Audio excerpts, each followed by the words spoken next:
Have you ever wondered how some people just seem to know when death is near? What if there were subtle, hidden signs that appear in almost every final chapter of life? And most importantly, could recognizing these signs help you bring peace and comfort to someone you love? Many hospice nurses have an extraordinary ability to sense when a person is approaching death. It's not some mysterious power, it's the result of years of quiet, careful observation.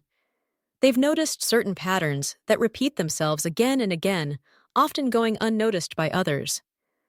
While every individual's passing is unique, there are 5 signs that almost always emerge in the final days of life. This isn't something most people like to think about, yet for many of us in our 60s, 70s, and beyond, we've already faced this experience with a spouse, sibling, friend, or parent. Understanding what to expect doesn't just prepare us emotionally, it also allows us to honor their final chapter with greater calm, deeper compassion, and even a sense of gratitude. In this video, we're going to explore 5 powerful signs that hospice nurses consistently witness before someone passes away. These are not dry medical textbook explanations. Instead, they are real-life observations from those who sit quietly at the bedside, hold hands in silence, and notice the gentle details that often slip past family members during such emotional moments. If you are currently caring for a loved one, or even contemplating your own future journey, recognizing these signs can bring comfort, clarity, and perhaps even a bit more courage. Let's begin. Sign number 1. Withdrawal from the outside world. One of the first things hospice nurses often observe is how a person slowly begins to pull away from their surroundings. It's not something abrupt, it happens gradually. You might notice less talking, more time spent with their eyes closed, and missed phone calls. Visitors may be greeted with a soft, peaceful smile, but there are fewer words exchanged. It's almost as if the person is gently shifting their focus inward, towards something unseen. This isn't necessarily about sadness or depression. This stage isn't about depression. In fact, many hospice nurses describe this type of withdrawal as peaceful, even purposeful.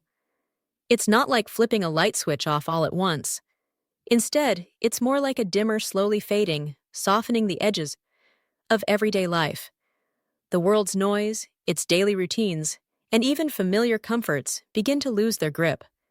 For loved ones, this change can feel confusing or even painful. It's hard to watch someone stop eating, stop responding, or seem detached from the things they once enjoyed. But from the perspective of experienced hospice nurses, this is actually a meaningful sign.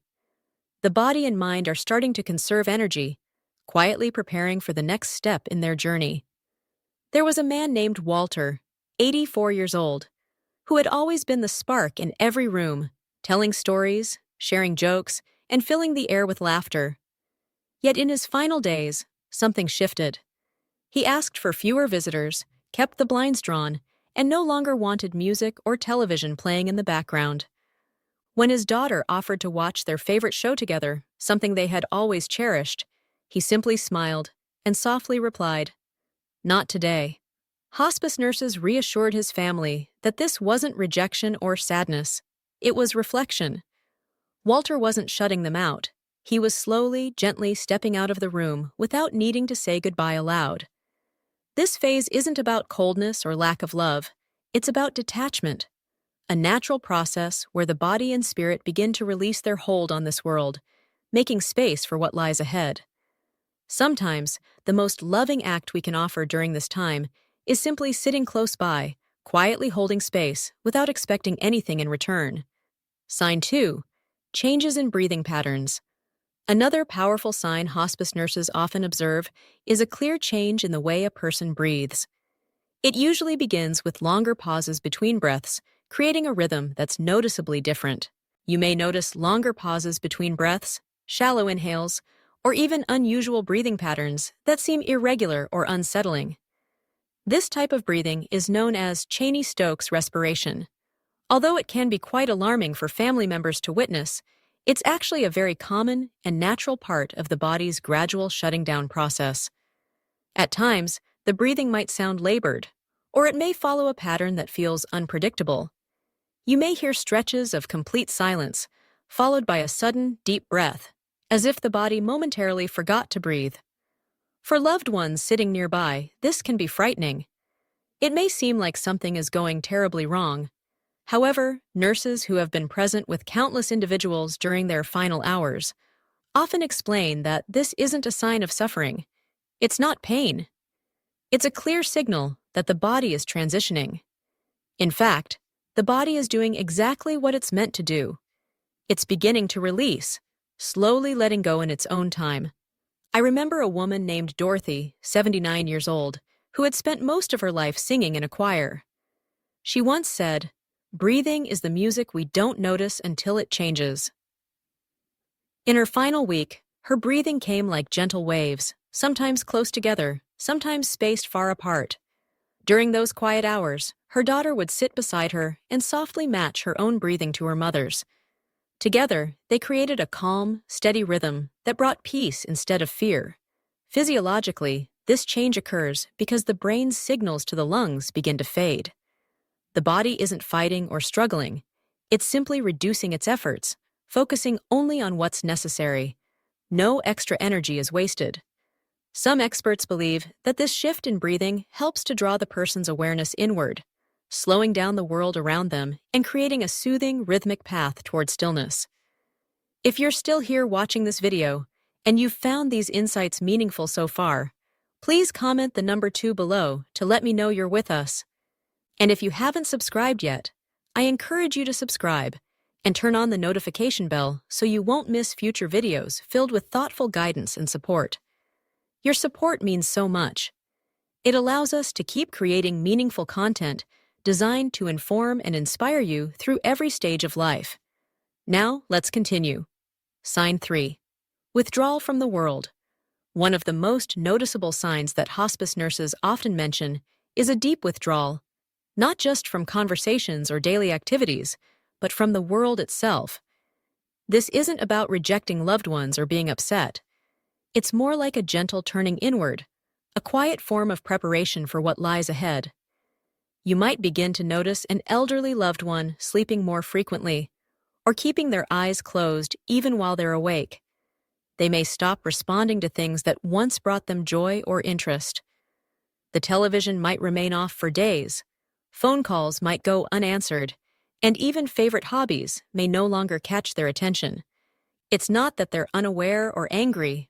More often, their focus has shifted entirely from the outside world to something within, a place or process that we, as observers, may never fully grasp. Take James, for example. He was 84, a retired train engineer known for telling captivating stories about his long journeys across the country and the quirky passengers he had met. In his final days, his lively spirit grew quiet. He would sit in his chair, gazing out the window for long stretches, saying nothing at all. His granddaughter, hoping to brighten his day, brought him a small toy train, one just like the ones he used to drive. He gave a faint smile, gently touched it, then closed his eyes. "That chapter's over," he whispered softly, his voice calm and peaceful, with no hint of sadness or regret. Psychologically, this kind of withdrawal acts as a buffer. It helps conserve their limited energy, but it also signals something deeper. It's often seen as a sign of acceptance, a quiet, inward acknowledgement of what's approaching, as if they're making peace with their journey and everything that came before it. In hospice care, this stage is approached with deep respect. It isn't rushed, interrupted, or pushed aside. It's their time, their space, and allowing them that space is often one of the most compassionate acts we can offer. Families driven by love and concern naturally want to keep their loved ones involved, encouraging conversation, offering meals, or turning on favorite old shows in hopes of sparking connection. But hospice nurses, with their calm wisdom, gently explain something that may feel surprising. Stepping back can also be a profound act of love. Simply holding a hand in quiet support, sitting nearby without needing to fill the space with words or actions, that's often how we best honor this delicate transition. For many, the silence that follows isn't filled with sadness, it's something softer. It's a gentle release, a peaceful unwinding, like turning the pages of a well-loved book one by one until the story naturally comes to its close. Sign 4. Unexplained surge of energy. This particular sign often surprises families and can stir a sudden, unexpected sense of hope.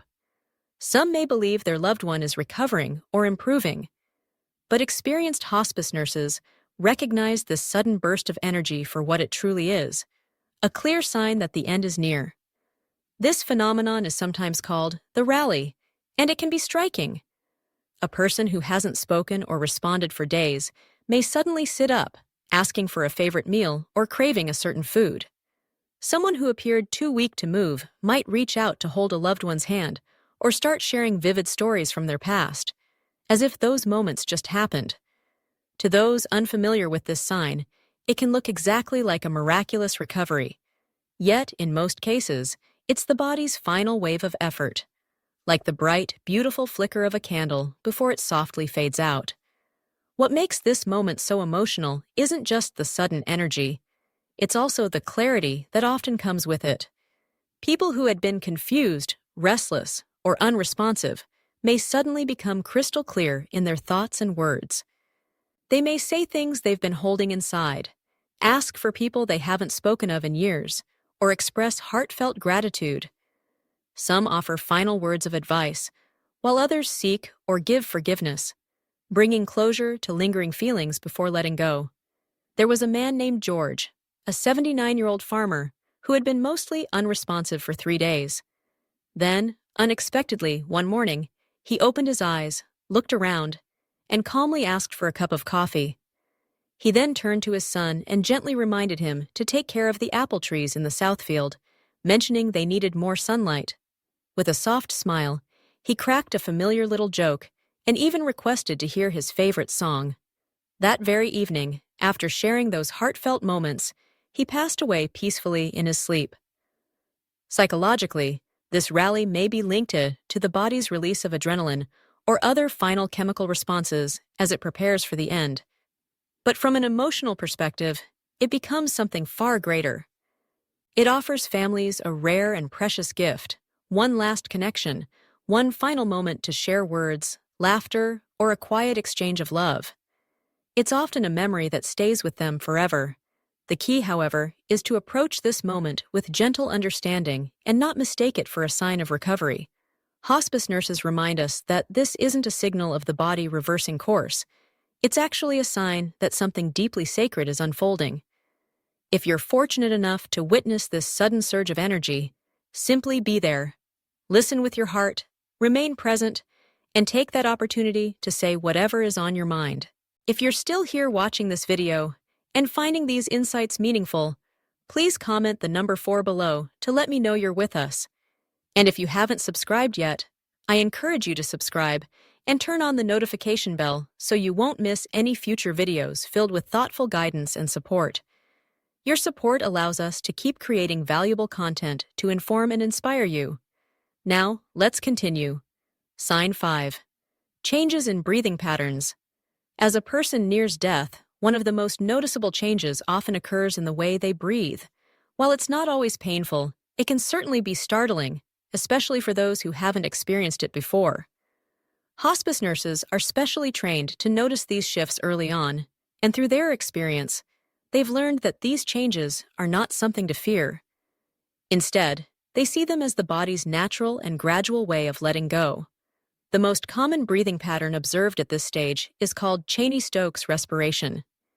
It's a unique rhythm in which the person breathes deeply for a period of time, followed by pauses or shallow breathing. In Cheney-Stokes breathing, the person may take several deep breaths, then suddenly pause for several seconds before starting again. To someone unfamiliar with this process, it can sound alarming, almost as if the person is gasping or struggling for air. But in reality, most individuals are not in distress during this time. The body is simply adjusting as it gradually winds down. The breathing pattern often becomes more irregular, with longer pauses between breaths, slowing down gradually, and eventually growing shallower. This shift can continue for many hours, or sometimes only for a few minutes, before the final breath arrives. Another common sign during this phase is something known as the death rattle. It's a wet, gurgling sound caused by the buildup of saliva or mucus in the throat, which the person can no longer clear on their own. While the sound itself can be unsettling for family members, hospice nurses frequently reassure loved ones that this doesn't mean the person is choking or suffering. At this stage, most individuals are no longer aware of these physical sensations. They are typically resting in a deeply relaxed, unconscious state, far beyond any discomfort. Nurses may gently reposition the person or administer medications to ease the sound, but their main focus isn't on stopping the noise, it's on maintaining comfort and dignity. I recall the story of Carol, an 82-year-old woman who had been unconscious for 2 days. Her daughter remained at her bedside, holding her hand without leaving her side. Then, one quiet evening, Carol's breathing began to change. It became slower, more irregular, with long pauses, until only a few breaths remained.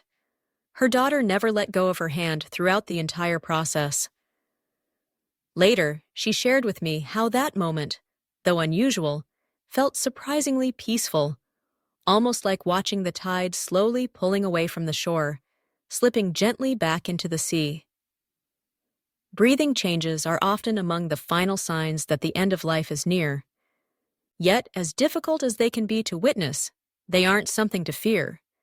They are nature's way of gently guiding the body through its final transition. In those quiet moments, it's often best to lean in closer, to whisper words of love, offer gentle reassurance, and simply be present. That simple act of calm, loving presence often provides more comfort than any medical intervention ever could. Thank you for being here. This isn't an easy topic to talk about, but it's one that every single one of us will eventually face, whether for someone we love or one day for ourselves. Understanding what to expect during the final days of life doesn't take away the sadness, but it can offer something else, something just as valuable. It brings a sense of calm, a quiet confidence that grows from knowledge, from clarity, and from facing the truth without fear. Hospice nurses often say that in many ways, death mirrors birth. It has its own unique rhythm, its unmistakable signs, and its own kind of natural timing. Just as a newborn takes their very first breath as they enter this world, the dying take their last breath as they leave it. Neither moment should be rushed. Neither should be feared. Both deserve to be held with tenderness, with patience, and above all, with grace. If you've ever been at the bedside of someone in their final days, you already understand how sacred those moments can feel. The quiet hours shared in the same room, the soft grasp of a hand, the stillness that settles once everything else has faded away. It isn't about doing anything heroic or fixing anything. It's simply about being present, being there fully, offering your presence as the greatest comfort of all. So whether you are preparing for a journey still ahead or reflecting on a goodbye you've already experienced, I hope this video has offered you something meaningful, a little more clarity, a little more peace, and perhaps a whole lot more compassion. Thank you so much for joining us today. We would love to hear from you. Please leave a comment below and share one thing you learned from this video and how you plan to carry it with you in your life. Your thoughts matter deeply to us, and reading your stories always brings us great encouragement and inspiration. If you found this video helpful, please like, subscribe, and share it with others. Your support allows us to continue creating thoughtful, meaningful content to inform and inspire. Wishing you health, happiness, peace, and comfort always. And don't forget to subscribe to our channel for more heartfelt videos like this one.